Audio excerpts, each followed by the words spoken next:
All right, so welcome to another episode. Today we're going to be talking about the question, is it wrong to desire marriage?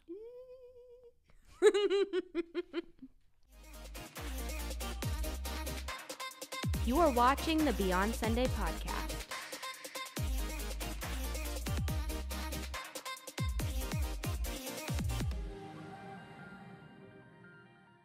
All right, so let's ask the question. Mariah, what do you think? Is it wrong to desire marriage? Nope. Okay, we're done. Just kidding. Oh, that's just like I'm leaving. Not the right. I mean, that's not the right answer. That's okay. No, that's my short answer. Is no. But for the sake of the podcast, I guess we'll keep going. Yeah, I think you're right. I think it's definitely not wrong to desire marriage, but I want to help unpack that a little bit. Like, why? Why do we say no? Yeah. So let's explore that a little bit. Okay. Well, what do you think? Well, you got to look. I think the best place to start when you're thinking about marriage is the very first marriage that was ever put in front of us in the Bible, the marriage of Adam and Eve. Duh. I mean, so if it was wrong to desire marriage, if it would be wrong to desire marriage, It's a tongue twister. then Adam would be left by himself. There would be no need for Eve to have ever been created because it was Adam and God. Like, shouldn't that be enough? apparently it wasn't. And therefore God said, it's not good for Adam to be by himself. Yeah. So he goes, created me. here's this woman I'm going to give him. And that was kind of the very beginning. Yeah, and God saw that it was good, right? Absolutely. It was part of his plan, I think, for human beings. That's not the only picture of marriage, though, that we see in the Bible. I mean, if you fast forward to the New Testament, you have Jesus being described as Ooh, that's a good one. the groom, the bridegroom, and the church is the bride. Like, that's the illustration they use. Yeah, the church is the bride. He's the bridegroom. That's a picture of marriage. Yeah. You can't, if it's his design in all these areas. Mm-hmm. I don't think it's a bad thing when we find ourselves wanting it in our lives. Yeah, I don't think wanting it makes you any less godly or any less, I don't know, whole. Or any more whole. Any more whole, just because there's like this thing that you should obtain. Yeah, but I think what happens, though, is culture says something that tells us that unless we're married, there's something wrong with us.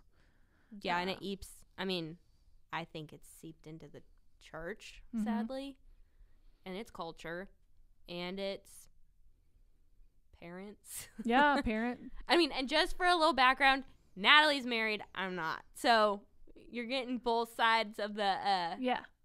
And I was not married. Okay, so I went to a college where the motto around there was get the ring by spring. Like, Yep, that me too. was I don't know. Some girls went there to get their MRS degree. So I wasn't one of those. I left college unmarried. Same.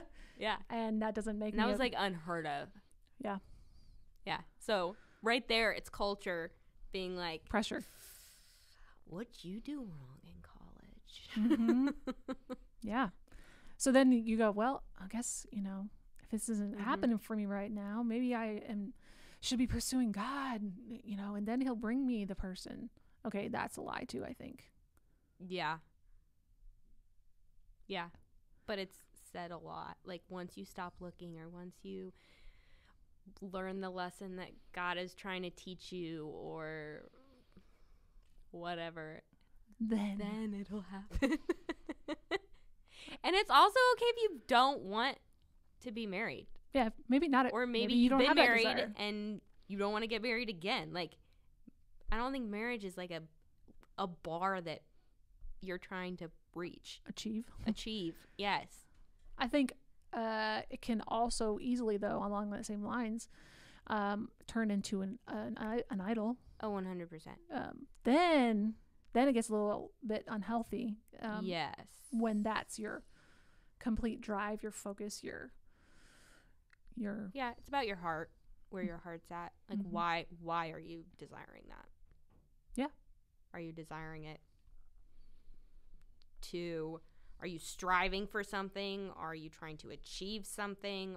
Or, like, are you literally desiring a godly marriage? I don't know. Yeah, so maybe it's the difference between lusting after it, yes, and seeking after it. So how do we differentiate to make sure that we're not doing that? Like, or I wasn't when I was single. Like, right. How do you know, like, when this becomes an idol? How do you know it's an idol when versus a healthy desire? I think when you believe it's gonna fix something, or like that's what you're trying to use to fill a God-shaped hole. I mean, that's the same thing as whatever, alcohol. Like, you're using that to fill this hole that can only be filled with Christ, or food, or like whatever you're desiring. When you are using that to try to fill this hole of need, yeah, I think that's, or Netflix or whatever. Like, you could. I'm only thinking of this line. So there's a movie. Tom Cruise is in it. It's like from the 90s. I was born in sorry. Oh, you know it. Okay, so basically there's a line in the movie. He says, "You complete me." Or she says it in the movie. Jerry Maguire. That's what it is. Jerry Maguire, you know. I honestly don't think I've ever seen that movie. Well, somebody's heard it before. Yeah. The line, "You complete me." Yes. That's not a true reality. Yeah. And to think that marriage will be that completing thing for you, then I think that's when it's unhealthy. Yeah. That you can't be a complete whole person unless you're married. Yeah. As cute as that movie is, it's not true. As cute as that saying is. Yes. No. Yes. Yeah. And I don't think you have to be married to have deep, if you're wanting like a deep, meaningful relationship, like, you don't need, it doesn't have to only come through marriage. Those don't equal each other. Like, I can have a deep, meaningful relationship with you. Yes, I think I know it's different. Yeah. But like, one doesn't necessarily equal the other. Right. I get that. So thinking about this other question, as we look at kind of along the same lines of what we've already been saying about the difference between idolizing it and having a healthy desire for it, when we're not married yet and we still want it, how do we get to a place where we can be content in the station of life, or in the moment of life that we're in? The season? Yeah, thank you for that word. You're welcome. How do we get to the place where we're content in it? Maybe we're not content with it. There's a difference, I think. I think so. I mean, there was a verse. I'm going to look at it because it's Philippians 4:12 through 13. And I did not write it down. So, yay me. But it's talking about, through Christ, we can be content in every situation, even the unwanted things. But that does not mean we have to be content with every situation. So I don't have to love it, but I'm going to be understanding, like, okay. Yeah. This is where I'm at. And you're going to trust God in that situation. It won't always be like this kind of thing. Praise God in that situation. But it doesn't mean you have to love it. Yeah. Like, it's still hard for me to see the difference, though.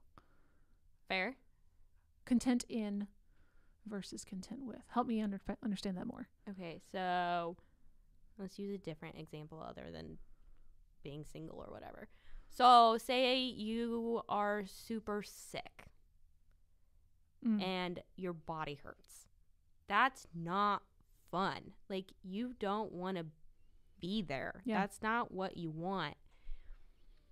But I think you can be content with what the strength that the Lord is giving you and the peace that he's giving you, and you can be content in that situation regardless of the circumstance, but you don't have to like it. like, you don't have to be like, I love being sick. Like, Okay. God's not asking for us to love it, but like, we can be content in him and have that peace in that situation. Oh, okay. I'm with you now. That makes Does that more make sense. sense? I think it does. Okay. I think it does.